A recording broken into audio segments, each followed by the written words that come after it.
My sister borrowed my car for a weekend and returned it with $8,000 in damage. It's just a car, she shrugged. I said nothing, but that night I made one phone call. By morning, her perfect life had completely shattered. Original post posted by you, car guy. Liam, 1 month ago, I, 28M, am usually a pretty chill guy. Keep to myself, work my IT job, enjoy my weekends. I saved up for 2 years to buy my car. Nothing crazy flashy, but a nice sporty sedan, my pride and joy. I keep it immaculate. My sister, Olivia, 26F, is different. Lives life loud, very focused on appearances, thinks rules are flexible, especially for her. She's engaged to Marcus, 28M, a guy who seems okay, but mostly just goes along with whatever Olivia wants. They cultivate this image of a perfect, fun-loving couple online. About a month ago, Olivia asked to borrow my car for a weekend getaway with Marcus. Some influencer retreat thingy at a boutique hotel a few hours away. I hesitated. Big time. I love my sister, but I know how she treats things she doesn't own. Carelessly. Me. Olivia, I don't know. You know how I am about my car? Olivia. Oh my God, Liam, don't be like that, please. Marcus's car's in the shop and mine's too basic for the vibe. It'll look so good in the pics. I'll be so careful, promise. Against my better judgment?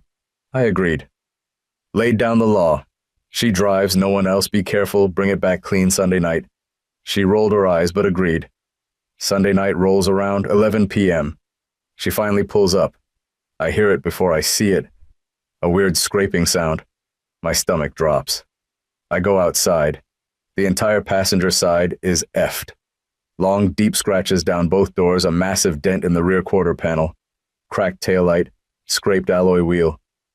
It looks like she sideswiped a concrete barrier or something. Me. Olivia, what the hell happened? Olivia gets out, yawning. Doesn't even glance at the damage. OMG, Liam, chill. It was dark. Maybe I hit a pothole getting out of the hotel garage, or someone hit me in the parking lot. IDK, it's not a big deal. Me. Not a big deal? Olivia, look at it. This is serious damage. She finally looks. Shrugs. Actually shrugs. Okay. So it's a scratch. Insurance will cover it. It's just a car, Liam. It's just a car. My blood went cold. All that saving, the care I take, dismissed. I didn't yell, didn't argue, just stared at the damage, then at her. The next day I took it to the best body shop in the area. The estimate came back, $8,147.32. $8,000. I sent her a picture of the estimate.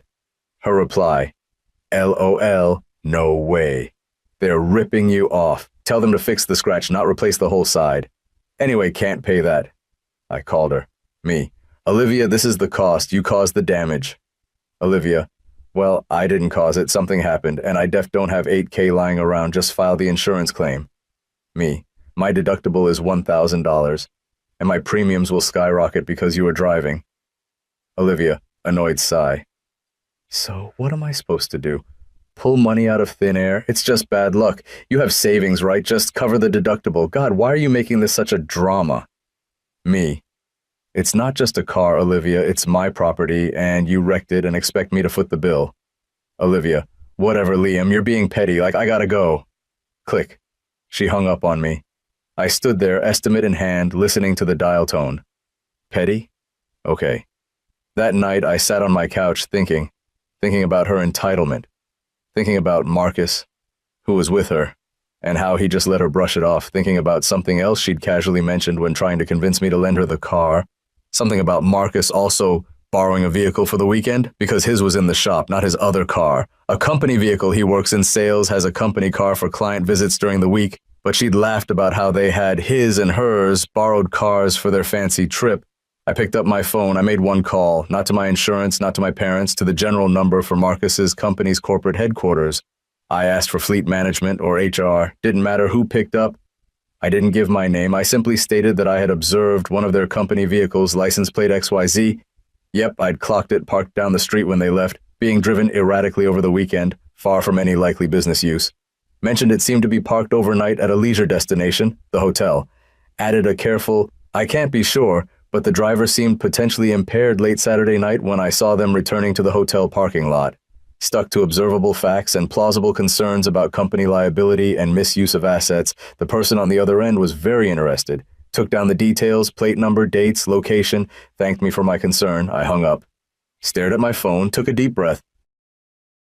We'll see how just a car feels when it's not mine. Her perfect little life, his secure job, maybe they're just things too. Things that can get damaged. Update 1. Okay. Wow. Didn't expect the OG post to get that much attention. Thanks for the support, folks. Shit got real, fast. So, about 3 days after I made that call, my phone blew up. It was Olivia, not a text, a furious, screaming call. Olivia. Liam, what did you do? Marcus just got suspended. They took his company car. They're investigating him. This is your fault. I kept my voice level. Hard, but I managed it. Me. My fault? What are you talking about? Olivia. Don't play dumb. His work called him in asking about using the company car last weekend. Said they got an anonymous tip. That was you, wasn't it? You psycho. Over a stupid dent. Me. First, it's $8,000 worth of damage, not a dent. Second, I have no idea what Marcus does with his company property. Sounds like he messed up. Olivia. He only borrowed it because his car was in the shop. We needed it. You told them he was drinking, didn't you? You liar. Me. I didn't tell them anything specific about him. I reported seeing a company vehicle, identified by its plate, being misused and driven potentially unsafely over the weekend. Which was true. Maybe if you hadn't wrecked my car and then acted like it was nothing, I wouldn't have been thinking so hard about how irresponsible you both seem to be with other people's property. Silence, then sputtering rage. Olivia. You did this deliberately, to punish me, because I wouldn't pay for your precious car. Marcus could lose his job. Our wedding venue deposit is due. How could you? Me. How could you cause $8,000 in damage and expect me to just eat it? How could Marcus risk his job by misusing company property? Actions have consequences, Olivia. Olivia. You need to call them back. Tell them you were mistaken. Fix this. Me. Can't retract an anonymous tip, Olivia. And I wasn't mistaken about what I saw. This is on you and Marcus. She screamed something incoherent and hung up. Next came the parental units. Mom called, crying. Liam, honey, please. Olivia is distraught. Marcus is a mess. It was an accident with your car, insurance is for accidents.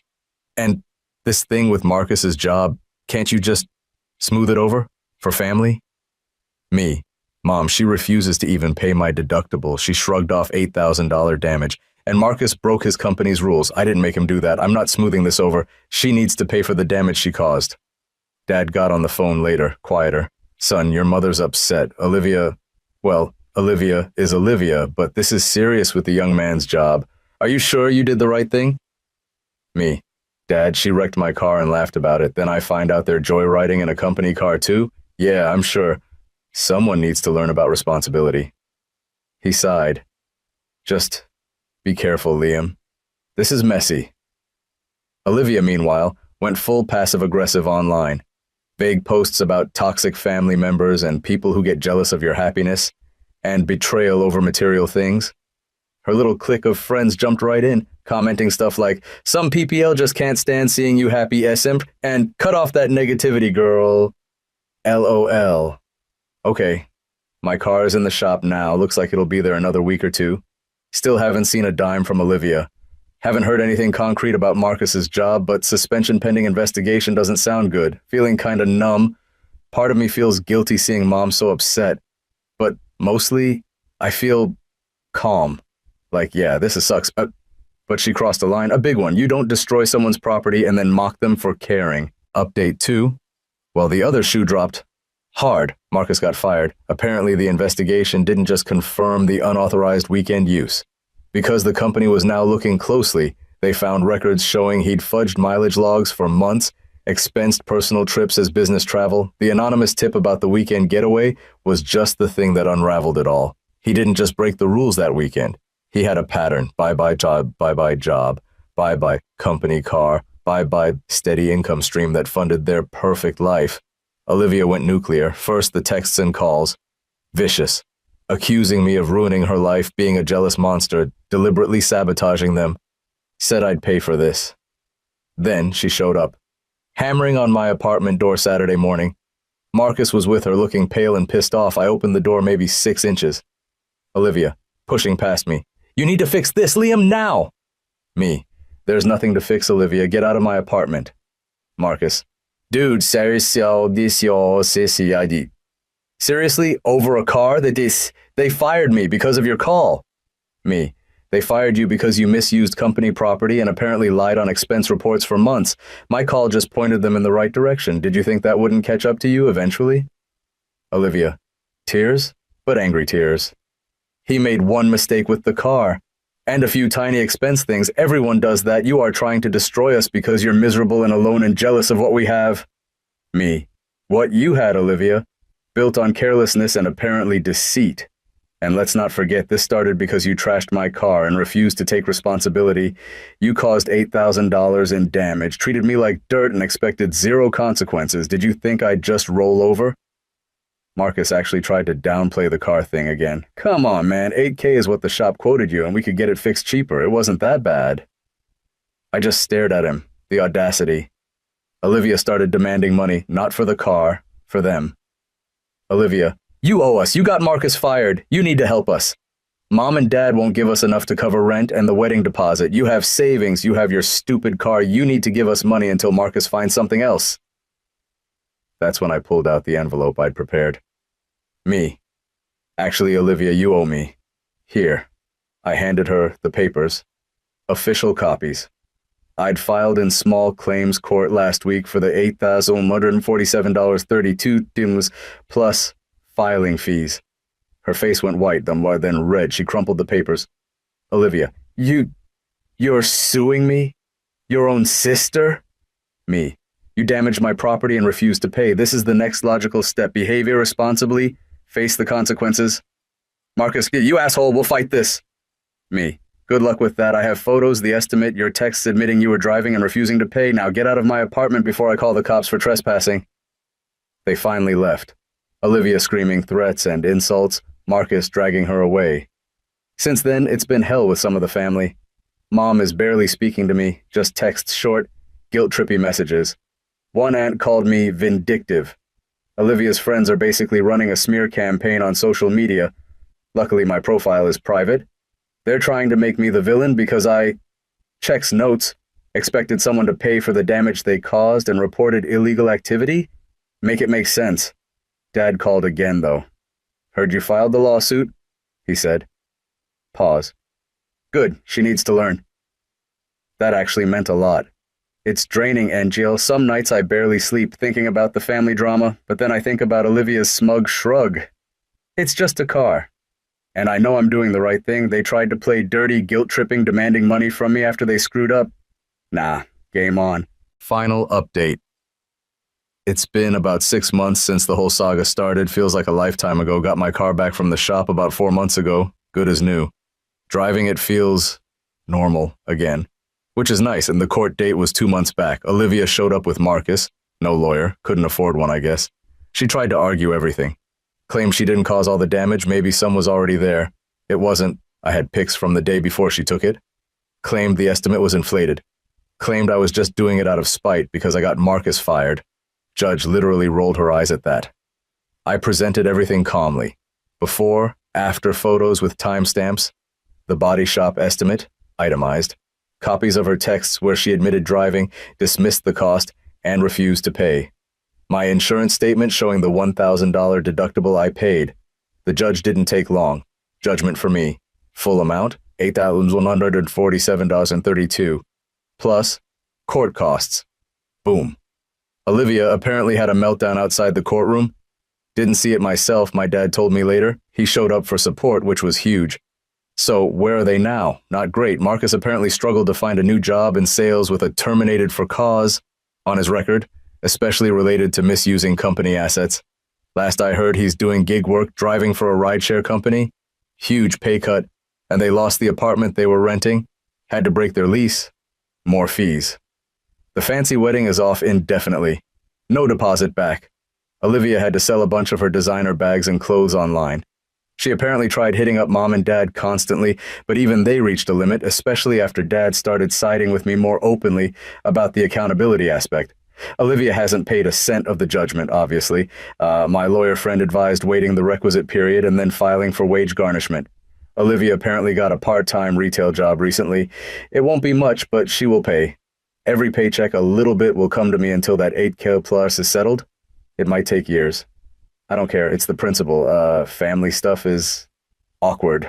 Thanksgiving was tense. Christmas, I made other plans. Mom tries to act like everything's normal, but it's not. Olivia avoids eye contact. There's a rift there that I don't think will ever fully heal. Some extended family members still think I was too harsh. Others quietly told me, good for you. It is what it is.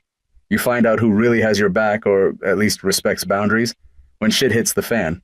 Do I feel happy? Not really. Satisfied? Yeah. In a grim sort of way. Vindicated? Definitely. I didn't start this fight. I finished it using the tools available to me. Her entitlement, her dismissal, Marcus's enabling, and his own shitty choices. They crashed their own lives. I just didn't cushion the fall. I didn't let them walk away scot-free after treating me and my property like garbage.